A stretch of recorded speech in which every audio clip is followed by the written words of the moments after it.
Well. Good morning to you, friends, on this Red Friday the 13th.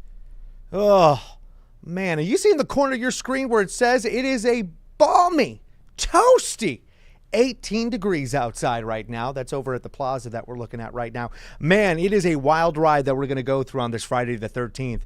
Mama Nature not giving us the luck today. We have got wind picking up. We've got feel-like temperatures in the single digits. And then, friends, we have ourselves a first warning in place today. Big update that we saw yesterday with Chief Meteorologist Luke Doris. We saw a much greater threat for rain and freezing rain impact our viewing area. And this may include the metro. We're going to break down, show you what we could see, what we may very well see in our forecast. We're going to take you through the honesty, the transparency of our weather outlook moving forward through this live stream. So, good morning to you, friends. First 1-5 meteorologist Greg Bennett here. We've got a lot to discuss, and the first thing that I want to do is bring you right up into our bus stop forecast. It's basically going to tell you where we are with our temperatures as we progress through the day. I've got us maybe coming in around 22-ish degrees by 7 a.m., but here we are, 7:30, and it's 18 degrees. So we've already smashed this forecast for you by several degrees, about 4 degrees. So as we move forward to the late afternoon, and we've got 3 p.m., 39 degrees out the door. You can see that icon of that kind of sleet action. Well, you may want to subtract about 4 degrees from that temperature, and that puts the downtown area closer to 35 degrees. That's very close to the freezing mark. A little too close for comfort to the freezing mark. So we could be very well seeing an opportunity for some flurry action to occur, or getting into that freezing rain as we move forward in time. I want to get into the radar system, the future forecast data. Technically, we're going to have an update at about an hour from now. If there's a major alteration to this and we're seeing much more confidence in ice, we're going to be right back on here to let you know about it. But that's how close we are watching this for you. But I wanted to show you where we're at by about lunchtime here. And there you go. Just the beginnings of seeing that wet weather and frozen precip opportunity out of the south and west. This is the warm front that's kind of lifting through the area. And then the low pressure system will come in after that as we go through into the evening time frame. And that's where things get fascinating with the temperature. It's a lot of wild, weird things that are happening in our forecast. And it's kind of ideal that we're talking about Friday the 13th being just a weird day, right? All right, so let's go on into the afternoon. Here's mid-afternoon.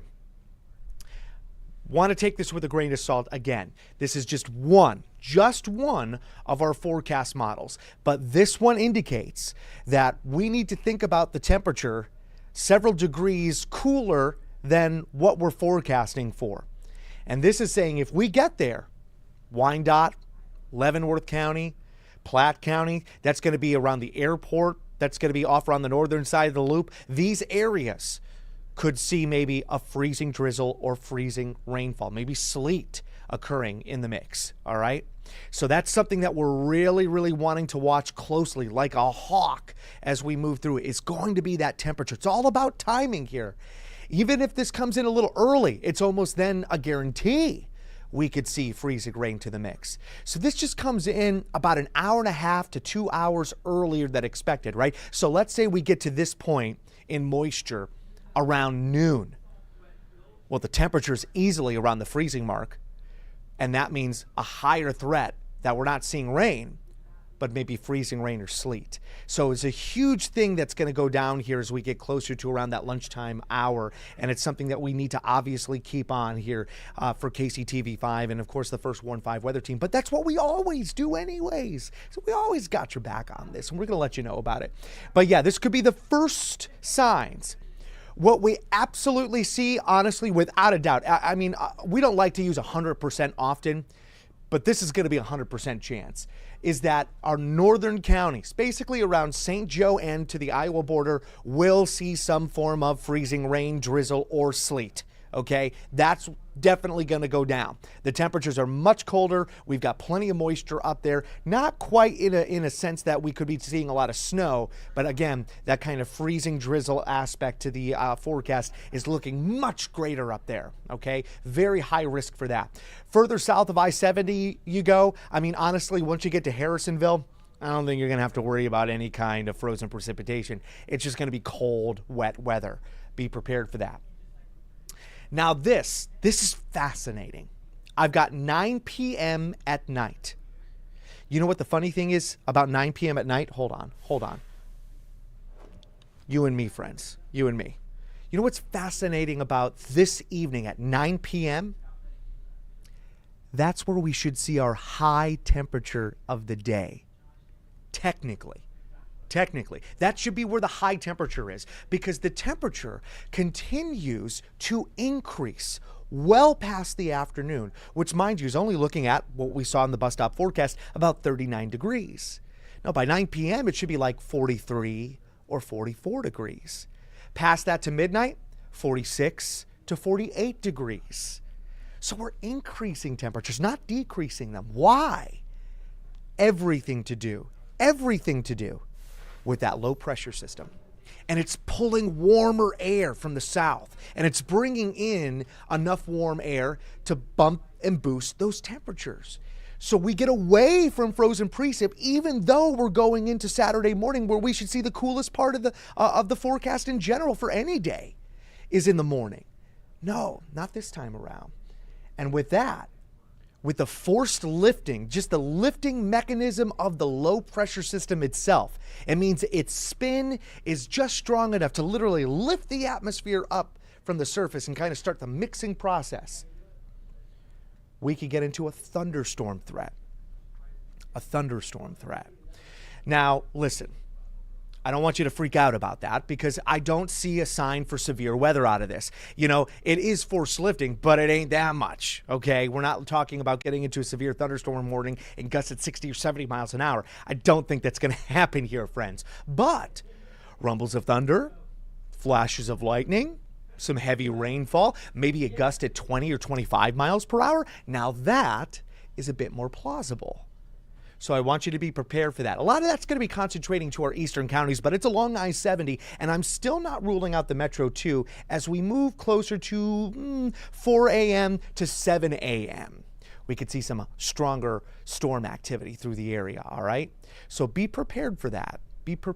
Now, the low itself moves on out and becomes a bit more broken as we move into the late morning and early afternoon, but we never truly get away from the wet weather threat all day long. It just becomes a little bit more isolated for us. So you're going to want to keep that umbrella handy all day Saturday. It's going to be gray, it's going to be wet, and at times you might get into some showers out there. All right, so be prepared. And on the back end of that low, see about there, yeah, you could start to see, like, check out Atchison County.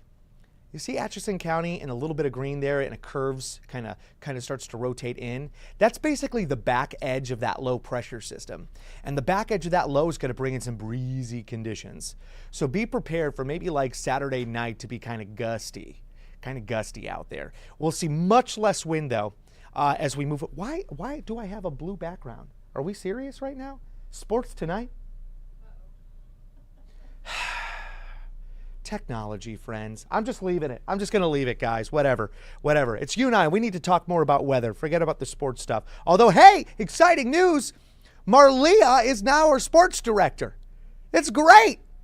Give her a shout out on social media. Find Marlia Campbell and say, hey, loves and hugs. We're so excited that you're the director of sports over at KCTV5. She would love that. She would absolutely adore that on Friday the 13th. Really, she would, actually. So please do.